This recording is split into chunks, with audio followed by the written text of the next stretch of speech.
Good morning, everybody. So glad you're with us on this fine, beautiful Wednesday for our webinar. Grateful that Dory Jean has taken some time to be with us and share some of her expertise. Before we jump into our conversation with her, there are a couple of things that I wanted to bring to your attention, and that is that this is a VRHP Vacational Housekeeping Professionals webinar, and we're excited that you've joined us. On the right-hand side, there is a GoToWebinar control panel, and there is a chat portion, and that is where you can type in all of your questions or things of that nature, and as they come through, I will be sure to ask those, and we'll get your answers that you need. Just a couple other things to make you aware of. We do have a couple of upcoming events. We do have some additional webinars coming up, one each month, and so you can take a look here and decide which one you'd like to attend. They are free for you to attend. And if you miss one that you're looking for, they are available on the VRHP YouTube channel, and you can go back and watch those there. We have several one-day housekeeping seminars coming up this fall, so you can take a look at that. If you're looking for a seminar in Hawaii, we've got several, and if you need a place or a business trip, certainly talk to your employer, and maybe perhaps he'll let you go to one of those. Maybe not, I don't know. Anyway, so you're welcome to attend those. And then we also are attending the Live Res conference coming up in Boise, Idaho. So I will be there doing a couple of sessions, and then we're also doing some certification testing as well. And then the last item I want to make you aware of is the national conference coming up, where we're partnering with the Vacation Rental Managers Association. We'll be in the great city of Las Vegas. And so this is the first time that the two associations have connected. And we are hopeful that it'll be well attended, and with the two associations connecting or collaborating, you know, this is the first time where you'll have the front of the house and the back of the house together to collaborate and talk about what's taking place and what's learning. So super excited about that piece. So with that, I will turn the time over to Dora Jean. Thank you, Dirk. I'm really happy to be here. So today we're talking about 4 simple steps for difficult conversations. And I have to say, it was too late to change the title, because I'm not going to give you steps so that you can make conversations difficult, right? I think most of us do that already. We make things more difficult than they need to be. So what I'm going to share with you today really is something to get you started thinking. And the time that we have, I can give you the steps, but truly you'll have to do the work. And I think that all of us have at least one conversation that we know we need to have, right? We know we need to do it, whether it's personal or professional, and we just haven't done it. We're just not doing it. So as we're talking, I encourage you to take notes. My slides will be available if you want them. I encourage you to think about that conversation that you wish you could have. And hopefully by the end of our chat today, you'll have some ideas about how to get started. And more importantly, you'll have some tools that if you practice them, I promise it'll make a huge difference in every conversation that you have. So I want to talk for a minute about what stops us. Like, why don't we have the conversation? What gets in our way? I think the number one thing is we assume it will be difficult, that it'll be uncomfortable. We don't want to deliver bad news, right? Or maybe we think we've dropped some hints, and we keep hoping that we've said enough that the person will change or in some way do what we want them to do. So truly, if your hints have worked, you should see evidence. And if you think that maybe you don't have the skills, like you don't know how to have the conversation, you don't know how to start, these 4 steps will give you some things to get started with. People often hope that things will get better, and I like to say that hope is not a strategy. Direct, clear communication, current communication is what makes our relationships much more effective. The other thing, I think oftentimes that we're uncomfortable because we don't want to be the one talking, right? Or we think they don't want to hear what we have to say. In most cases, they know it's coming, right? It's not like no one has any clues that there's a problem. So by delaying the conversation, oftentimes it just gets worse. And you know, when I delay that conversation, I know it builds anxiety and stress in myself, and it just makes the conversation that much more difficult. Is that true across Exactly. all the people, or am I just an abnormality? I think that's true for all of us, and it makes it more, it creates anxiety for the other person too. Because Ah, again, they're usually not clueless that there's an issue or that you're dissatisfied in some way. So they keep waiting for it to happen, right? So you actually do them a favor by just getting it done. Just take the step and move forward. The It's our perception that it's going to be a problem is really kind of what sets us up for it to be a problem. So I want to ask some important questions here. So we're mostly talking about in a business setting, right? Getting people to do what we want them to do, or start doing the thing that we really thought they already knew to do. But we want to think about, what do we really want the reason to be for doing what we ask? So we don't think about this question. We often just think about what it is we want them to do. But what I want to share with you is that when people really connect with how their contribution improves not just their lives but others, they feel good about that contribution. When we try to get people to act out of duty or obligation, or we guilt them or shame them, they just get resentful. They feel angry. And then as a result of that, all of us miss out on the opportunity to connect compassionately.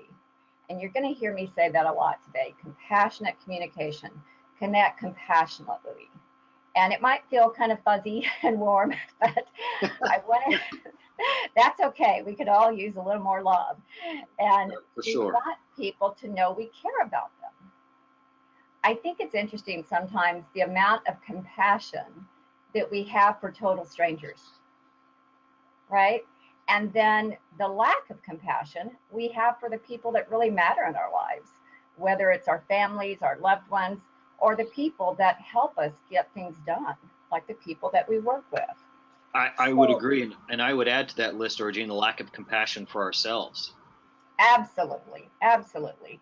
And that is a piece of compassionate communication that we aren't directly going to talk about today, but definitely as we go through this, the better you communicate with yourself, whether it's just your internal dialogue or things that we say out loud. A very good friend of mine, who's actually part of who introduced me to this material we're covering, called me recently on using the word idiot. And I said it in jest, right? And I said it about the way a lot of us were behaving at the time, right? As a joke. Right. When she called me on it, she did it in a loving way and an effective way, because it really got my attention. And I became so aware of how I use that word carelessly. Yeah. And even say it about myself when I just do something like misplace my phone, right? And Right. so, right, and we've all done that. It doesn't Yes. make me an idiot. It just means I misplaced my phone. So all of these tools can be used in all relationships, including the one with ourselves. And what I really encourage today, if this is all that happens, before you do things differently, you got to see things differently. So Dr. Stephen Covey used the word paradigm quite a bit. This is the one thing that can make a big difference too, is we examine our paradigms, because everything that we say, everything that we do, first starts with what we believe to be true about the world, about ourselves, about others. As soon as we change the way we see things, doing things becomes much easier. So that person that we want to have this conversation with, right now we have a limited paradigm about the conversation, or we would have already done it. Stephen also said, what's important to the other person must be as important to you as the other person is to you. So if you think about who really has leverage in our lives, it's the people that are important to us, that matter to us. So if we want to, go ahead. So Dora Jean, how do I help make that other item important to me as it is to the person that's talking to me about it, if it's an item that I may feel is unimportant or trivial? how do I reach that how do I reach that point?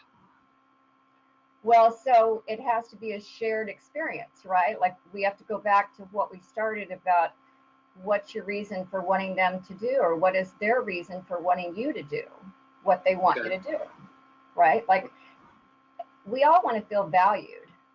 Yes. So that's usually the kind of first easiest step, is to let people know that we value them. Or if you're the person on the other end, to really ask that person, what is it they value about you? Okay. In other words, how do we get people connected, not to the task, but to the bigger picture? So in housekeeping, right? So if a housekeeper is asked to go back and clean a vacation rental, so we may be thinking about the task. We may say, the visitor didn't find the bathroom clean enough. You need to go back and clean that. So that's a task. But if we say it's so important that our visitors and our owners respect the property, that they feel good about the property, that it's the most amazing week they've had of their vacation, would you be willing to go back and set it up so that you know that if it were you, you would love being there? See, Okay. they know the task, right? Okay. And that's Yeah. most of us know our jobs. We know what we're supposed to do, and we know what people expect of us. But if we get stuck in the just to do part of our task, then it's not. It's hard to be enthusiastic about going to clean a bathroom. I'm sorry, even if you do it every day. I don't know. There are some people out there who relish that, and that's why they're housekeepers. They love to come in and clean up that other mess and walk away and feel like they've accomplished something. But it's That's that accomplishing something, right? It's the end piece where they feel that sense of accomplishment that drives the behavior. It is. It is. And It as is. I've listened to your example there, I know that I've asked housekeepers to go back and clean a bathroom that they know they've cleaned, and Right. hence they dig in their heels and say, I know I cleaned it. And so your comment of, we want to make it right. We want to make sure that this guest has a great experience. And by you going back to facilitate and take care of this request only augments and helps the people with their stay and make that a memorable stay. Exactly. We're creating an experience. Yes. And when we work together to do that, then we both get that sense of accomplishment. And Yes.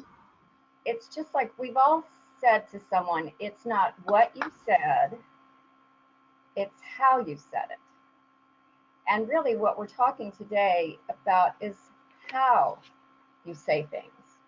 And I just real quickly want to go over some information that we've shared before. I shared it on the last call, but in case people weren't on that last call, and I think you may have been there when we first met Sam Horn years ago. Sam Horn wrote a book called Tongue Fu, and she talks Yes. about this list of words that work. And I have a longer version of this too, if anybody wants it, but just as a quick aside, when we use certain words, we can predict the impact that they have. So once we understand that, then we can consciously choose other words. So in other words, if we use the word but, you did a good job, but you're going to have to go back and clean again. The reality is the person is going back. But if I say you did a good job and I'm going to ask you to go back again, it's the same reality, but it feels so different. I agree. It does. That word "and" makes all the difference in the world. And people oftentimes will say, well, it doesn't always fit. It does always fit. It just doesn't always sound familiar when you first get used to it. And I encourage people to pick the word they use the most, the word to lose, and just practice that one. Just really work until that one is almost never in your vocabulary. And then go to the next one, like the word should. Like if you say, you should have told us earlier that you wanted a late checkout. You can't change the reality. But if you say next time, if you let us know in advance, we'll be happy to arrange for a late checkout. Yeah. The words to lose are called fighting phrases. They set up conflict. Or words to use are more friendly. They set up cooperation. They're more compassionate. It's like can't, because, can as soon as. My personal favorite is don't. don't think about what you're having for lunch today. I've just told you to think about what you're having for lunch. Right? Don't think about pink rabbits. That's right. That's right. So do think about what you want. If we direct someone to think about what we want them to, tell them what to do. If I say, don't be late again, and then we wonder why people are always late, you keep telling them to be late. It's magic when you see it work. And then certainly in the visitor industry, we love saying my pleasure instead of no problem or no worries. I think that one is one that we've heard several times. And when I hear someone say my pleasure to me, it makes me so happy. I just feel so so cared for. Would another word to be used instead of my place would be happy to have done that, or happy to absolutely. Absolutely. And there are times where maybe it wasn't your pleasure. So just happy that I could help. Yeah. Or glad I could be of help. It's just okay. when we say no problem or no worry, the focus is on the word problem and worry, which is not where we want people's focus. Oh. So a big piece of this is just taking responsibility for what falls out of your mouth, right? If I'm going to use my words, then I want to think about what I want to have come about. And so I'm sharing with you today probably my favorite communication tool.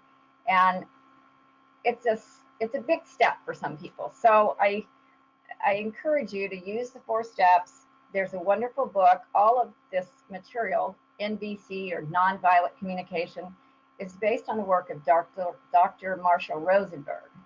He originally wrote a book called Nonviolent Communication, A Language of Compassion. This is frequently called compassionate communication, or just NVC. And I'm not suggesting that our communication is violent, and so we're going to become nonviolent.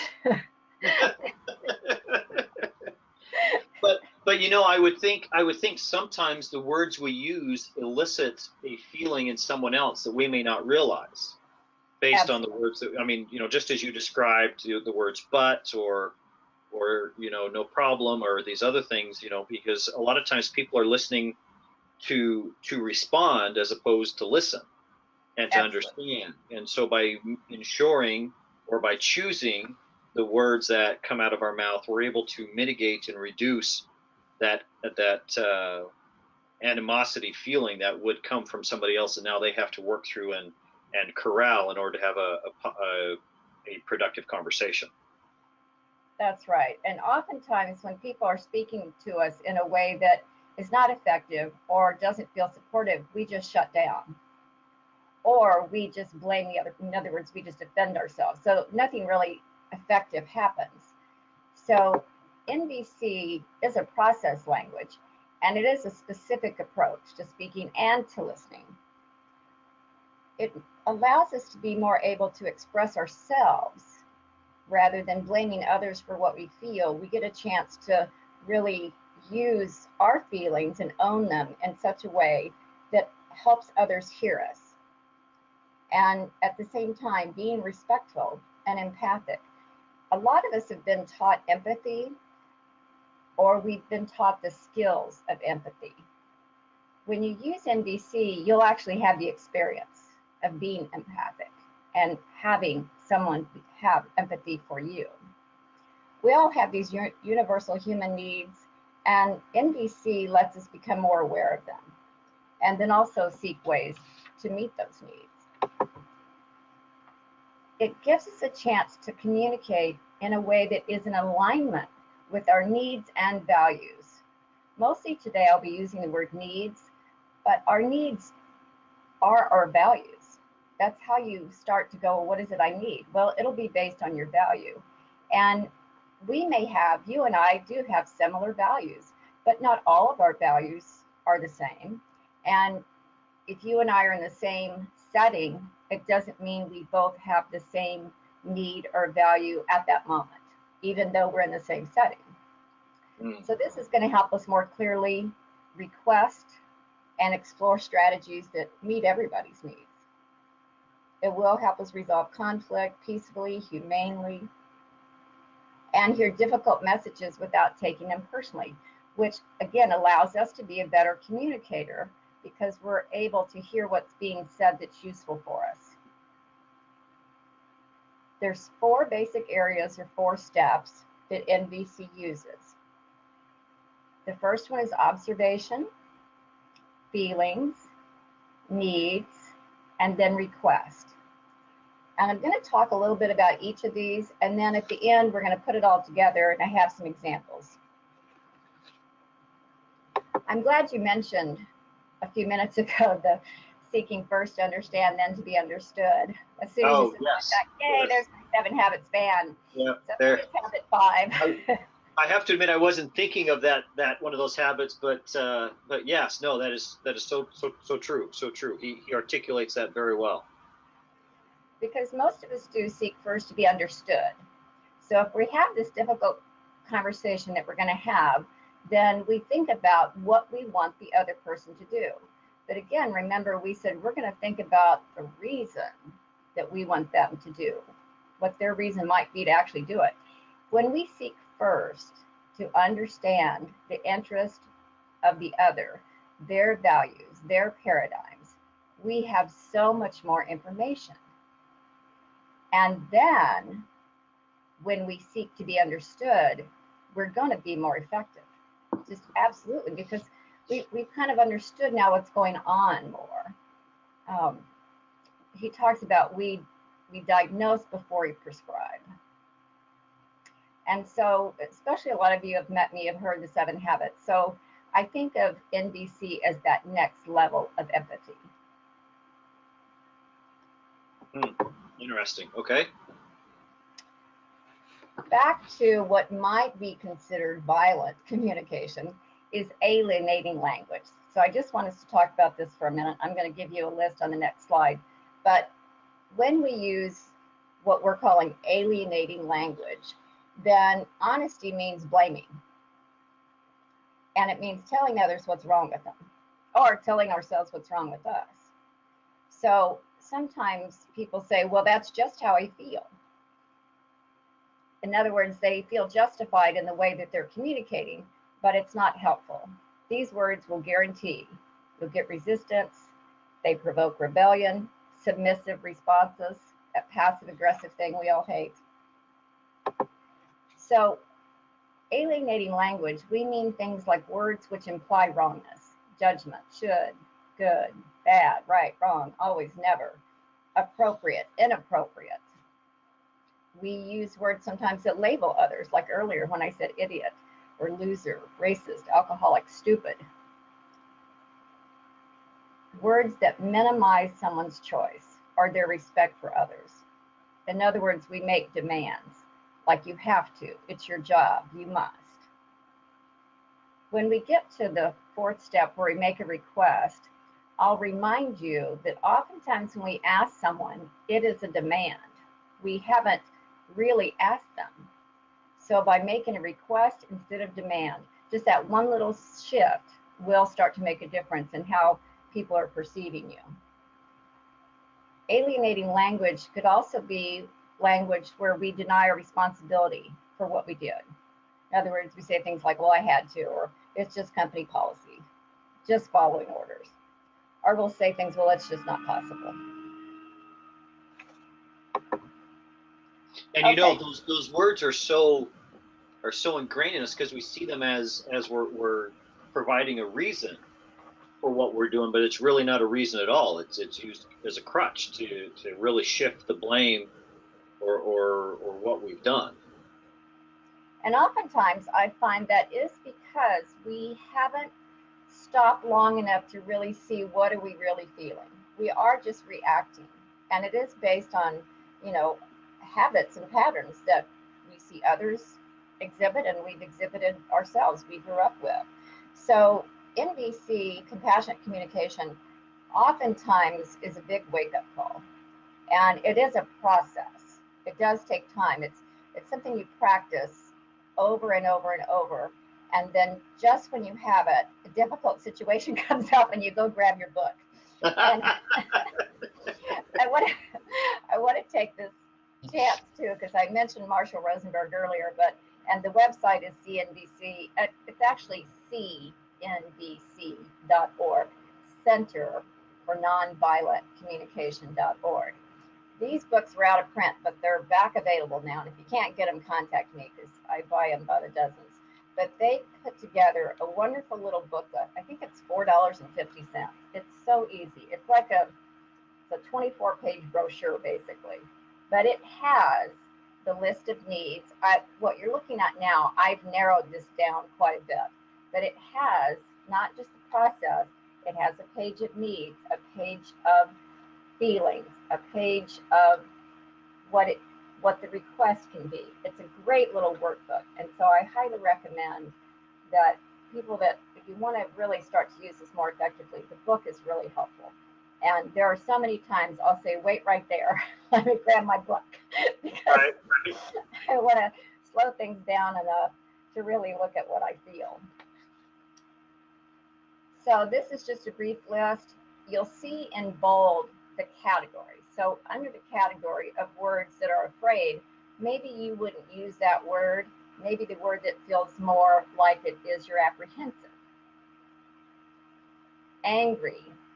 Maybe you don't want to use that word, but you could use the word indignant or furious. Annoyed. Maybe you would say you're dismayed. Under the category of aversion, you could be appalled or disgusted. Confused is one that I use often when I'm having a difficult conversation. Rather than telling someone that I'm dissatisfied with their behavior or what happened, I can say, I'm confused when you said whatever it was, right? Perplexed. Right. Disconnected. Oftentimes that is a word that is an emotion, an experience that we're having, but we don't use that word. But it's so powerful to say, I'm feeling disconnected. Would you be willing to sit down and talk with me about what happened yesterday? It's hard to say no to that, right? Yes, yes, it is. Under disquiet, maybe you're uncomfortable, maybe you're upset. Oftentimes an uncomfortable conversation, if you start it with saying, I am feeling uncomfortable about having this conversation, and you're so important to our team, it really matters that we sit down today. Again, how are you going to say no to that? Yeah. I want to see you in my office right now. That's a demand.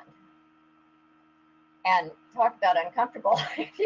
Well, yeah, not only uncomfortable, but you also, as the person coming in, you come in prepared to fight and to Absolutely. argue and to defend and to defend your point of view and to underscore why you were right, as opposed to trying to find the common ground, so to speak, between the two people to succeed. So yeah, absolutely. Makes a big difference. Surprise is one I hear myself use a lot. I'm really surprised when I heard you say whatever it is. And then a few more. Embarrassed, flustered, guilty, ashamed, fatigued, tired, exhausted. Under pain. So sometimes what we're feeling is pain, but that's a word that we're not always comfortable revealing to others. But maybe we could say we feel regretful, or we feel hurt, or we feel devastated. Think about the power of that word. I feel devastated. Sad, could be depressed, disappointed, discouraged. Maybe what you're feeling, you wouldn't call it sad, but you're definitely feeling discouraged or disappointed. Tense is one we all experience at different times in some way. Overwhelmed is a word I hear people use a lot, or stressed out. Vulnerable, go ahead. So I have a question for you. As we're talking about feelings and being connected with those, I know from my personal experience, I'm someone who is, shall we say, feeling illiterate. I don't quite know how to articulate my feelings or maybe understand what I'm feeling, Right. because of decisions I made so many years ago. As I start to now become in touch with those feelings, do you have a way to help somebody maybe be able to articulate or maybe understand that feelings aren't necessarily a bad thing, but are a good thing that can help us be better at who we are and what we're trying to do.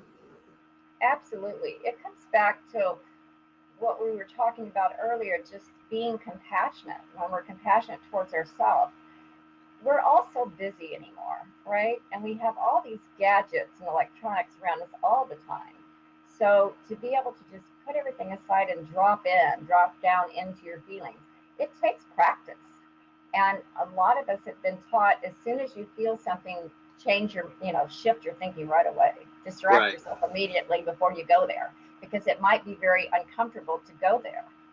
Yeah, and it is. And one of the things that I've used to help me is actually something called a feelings chart. Where I'm Yes, actually able to look at from from a simple feeling to a deep feeling, and be able to use those words to not only help me understand what I'm feeling, but also be able to articulate what I'm feeling to someone that I'm speaking with. And right.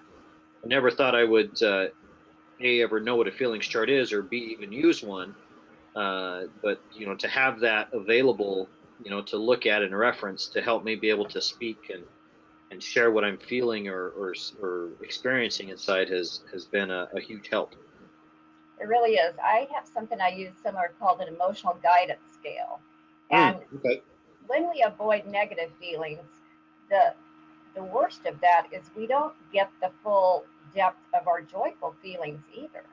It all lives there together. So we're mildly happy instead of we could be ecstatically happy if we really ever went there, right? Right. So the emotional guidance scale moves you up the scale. In other words, it shows you how to go from depressed to, maybe you can't go from depressed to happy, but maybe you could go from depressed to bored, and maybe you could go from bored to uh, confused, and maybe you could go from confused to curious, and maybe it moves you up the scale. It's very powerful. Mm. One more thing I want to say about feelings, and this is another reason I think the book is so helpful. Some of the things that we think are feelings are really interpretations of others' behaviors. Like the word attacked, that's not a feeling, that's an assessment of what you think has happened. Yes. Criticized, right? um, Neglected. One of the keys that when we really study NVC is if you can add the words by you, it's not a feeling, it's a blaming statement, right? So if I say I feel attacked, I can say attacked by you. So that tells me that's not a feeling. What I might really be feeling is bewildered at your behavior. Very different. That's kind of the whole nother level, but it's very helpful to start to go, is that even really a feeling? Like dumb is not a feeling. Dumb Yeah. is a judgment, right? Yes. Stupid, Yes. yeah, is a judgment. Okay, so then our needs. Now remember, we use the word values. So I'm just going to quickly highlight the um, ones that you see bold, and then we're going to start to move more into the process. So we do have a need for autonomy, freedom, connection. Really, what we're talking about today is we all have a need for connection. And when we connect with people in a compassionate way, everything starts to improve. We start to get cooperation. We start to understand and be understood. Certainly, honesty, meaning, peace, physical well-being. See, that's the one we tend to be the most comfortable with, is we go, I'm hungry, I'm tired, I'm thirsty, right? So we notice Yes. our physical well-being needs. So we're talking more too about now our emotional needs.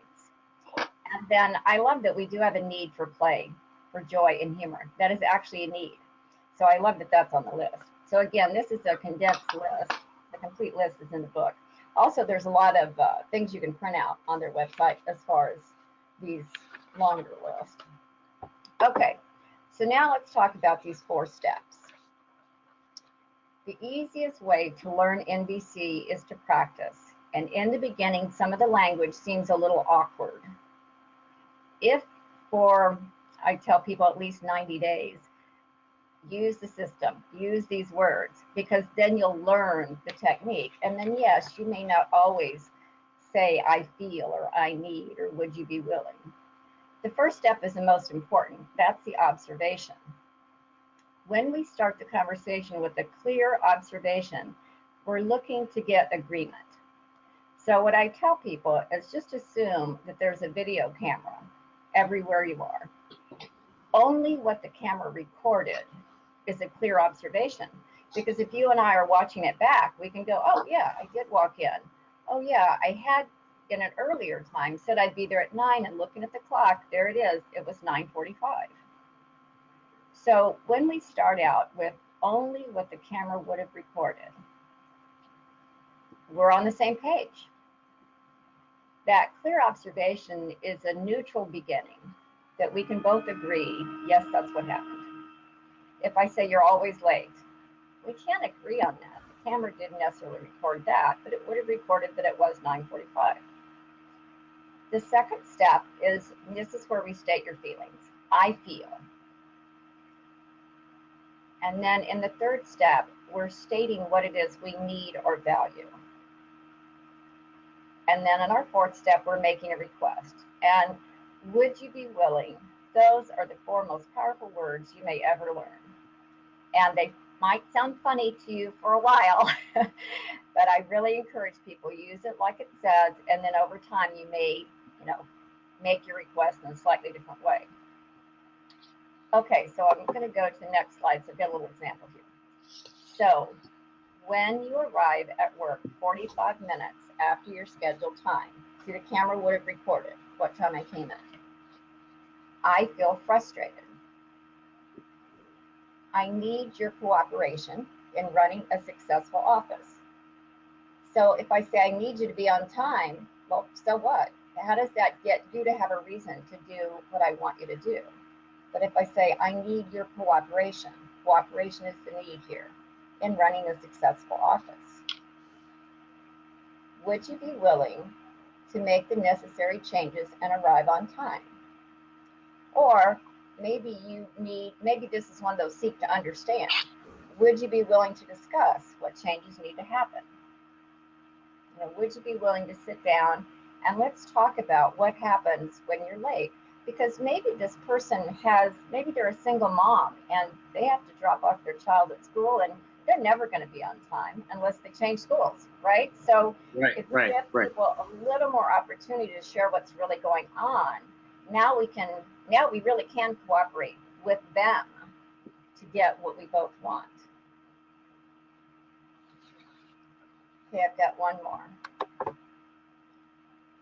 When I see you have been called back on 3 properties this week, okay, now the camera was somewhere and the camera would have recorded that. If I say you're constantly being called back to properties, what's going on?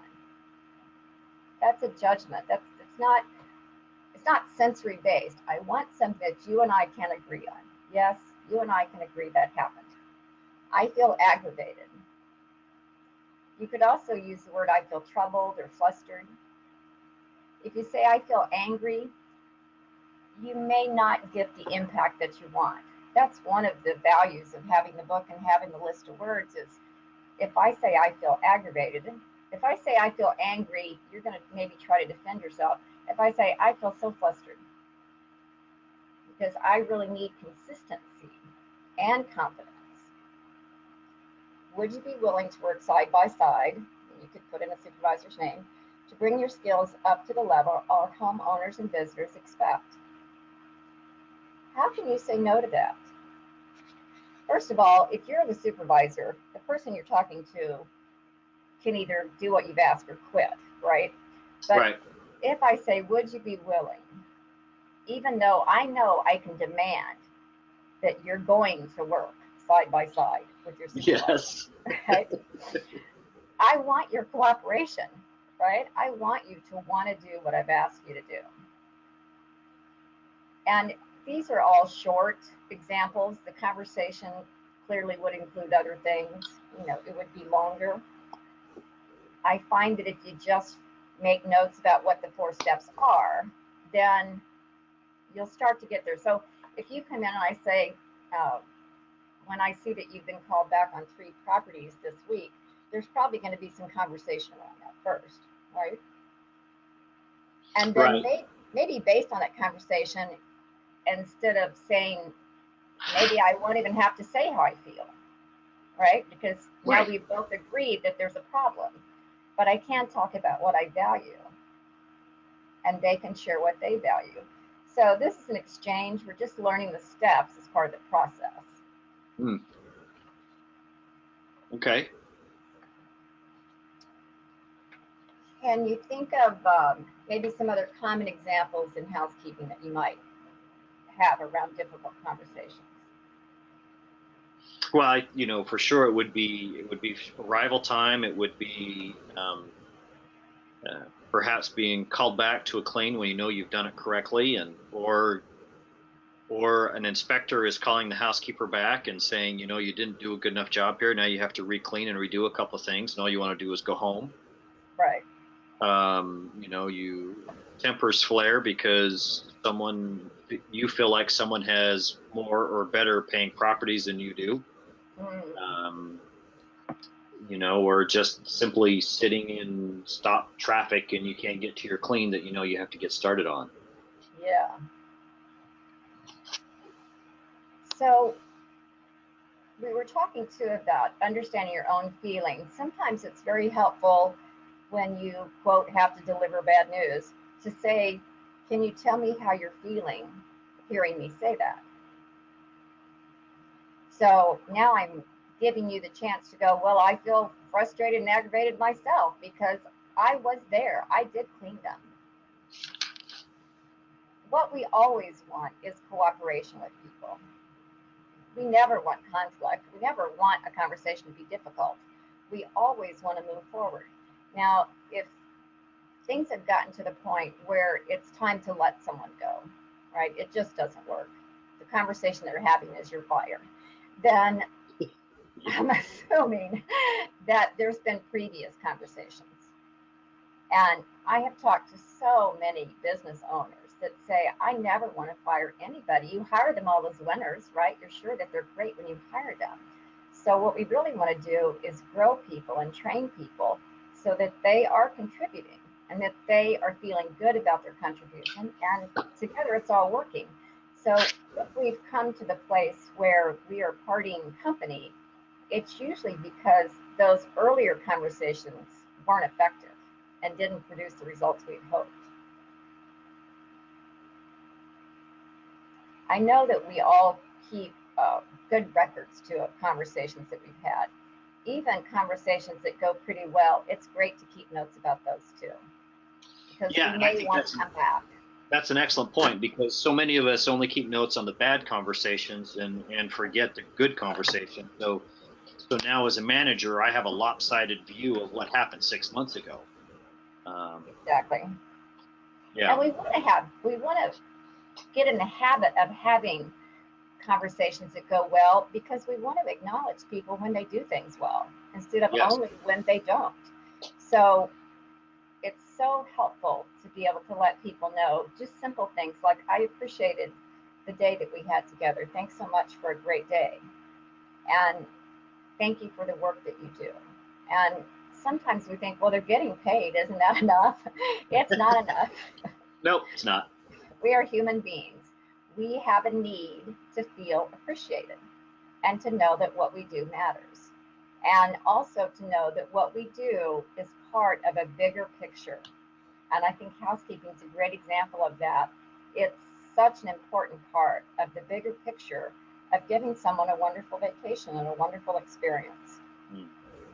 Very true. Very true. Well, I appreciate the time that we've had today. Thank you so much for the invitation. I really want to support people and be a resource in any way that I can be. So feel free to reach out to me at doryjean.com, or in my last slide here, there's an email and a phone number. And it's just, as always, it's been such a pleasure to visit with you. Well, thank you, Dory. We're glad you're here. I do have a couple of questions, if you have just a few moments, if we could, please. Certainly. So Natalie asks, how do you handle blame shifting, especially when it's unwarranted? So when someone is blaming you, am I understanding that right? Um, don't have an answer to that. Okay. Okay. The question reads, how do you handle blame shifting, especially when it's unwarranted? So it could be either blaming you, or Back they and forth. or they're blaming somebody else when you know that they are the ones who left the back door unlocked, or whatever Right. the case. Yeah.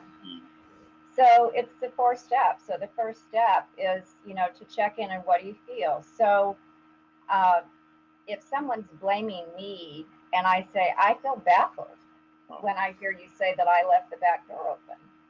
Okay. Right. So Dora Jean, Natalie added a little clarification here. She says, if you are having a difficult conversation with a staff member and they are shifting blame to someone else. Okay, thanks for that clarification.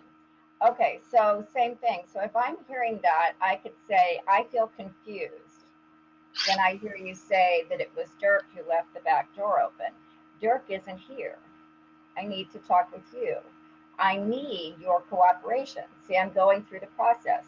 I need clarification about what really happened. And if what I'm hearing you say is that it was Dirk or whoever they're blaming, let's bring them in now so that we can get the cooperation that we need. Okay. So it always comes back to, when X is happening, how do I feel about it? Okay. And then using my words to identify out loud what I feel. And if you remember in the list, those bulleted words, right? So I can just stick to those in the beginning. Like, it becomes more impactful over time to use words like baffled, or discombobulated is one of my favorites. Yes, good word. Good word. I agree. It's a good word. It's a good word. And then identify, what do I need? See, we're also helping other people identify, what do they need? What are they feeling? Mm-hmm. So that we can compassionately listen to one another and work towards an outcome that we're both happy with. Cool. Excellent. Thank you. So 2 more questions have come in, and then we'll wrap it up. Okay. So Devin would like to know where he can find one of those emotional scales. Okay, so I recently dug this out. So email me and I'll send it back to you. Can you just actually email that to me, Dora Jean, and then when I send out the presentation, I can include that? I'll add it to my slides. Absolutely. Okay, perfect. And then also Sally is asking, can you repeat the website address, please? Yes, it's CNVC.org. So that's C as in cat, N as in Nancy, C as in cat.org. V as in Victor. It stands for Center for Nonviolent Communication. All right. So V as in Victor, N as in Nancy, C as in cat.org. Yeah. Excellent. Well, ma'am, I thank you so much for your time today and sharing your expertise. This has been helpful and enlightening. So I am grateful for your time today, and hopefully we'll be able to connect on a different topic soon.